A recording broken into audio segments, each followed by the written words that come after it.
আসসালামু আলাইকুম রহমতুল্লাহ বরকাতুহু।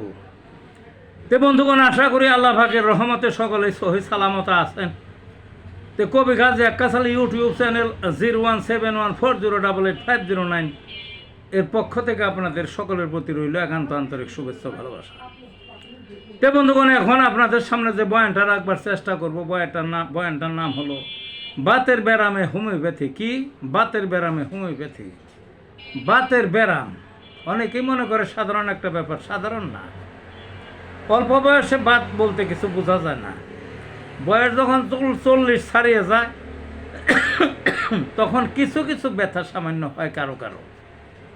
50 গেলে আর একটু বেশি, 60 গেলে মোটামুটি ভালোই, 70-80 তাদের তো বাত থাকবেই থাকবে।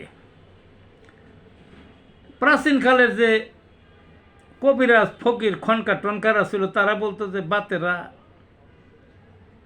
এই 115 ভাই বোন, অর্থাৎ 115 প্রকার বাত তারা বলতো। আসলে এটা সত্য না, এটা কোনো বিজ্ঞান ভিত্তিকই নাই। তবে বাত বহু প্রকার, এটা ঠিক, অনেক প্রকার, বুঝলেন না? গিটে গিটে বাত, কোনো কোনো বাতে রস জমে, গিটে গিরায় টিরায় পায়ের গোড়ালি বা হাতের রস জমে। কোনো কোনো বাত টাটায়, কোনো কোনো বাত আসে যায়, এক জায়গায় থেকে আরেক দিকে যায়, ডান দিকে থেকে বাম দিকে, বাম দিকে থেকে ডান দিকে, উপরের দিকে ওঠে, নিচের দিকে ওঠে। এবার এই যে বাত যে ওঠানামা করে, এই যে অনেকের এই হার্ট অ্যাটাক করে না,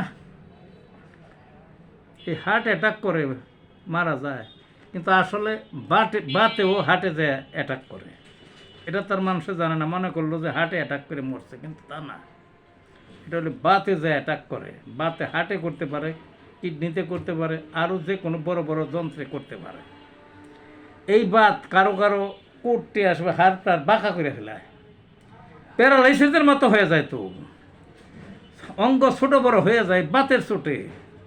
বাত এত খারাপ, বাত সিরিয়াস বাত যেগুলা সেগুলা, অর্থাৎ অঙ্গ প্রত্যঙ্গকে ধ্বংস করে দেয়, নষ্ট করে দেয়, অকেজো করে দেয়, হয়ে যায়, খাটো হয়ে যায়, ছোট বড় হয়ে যায়।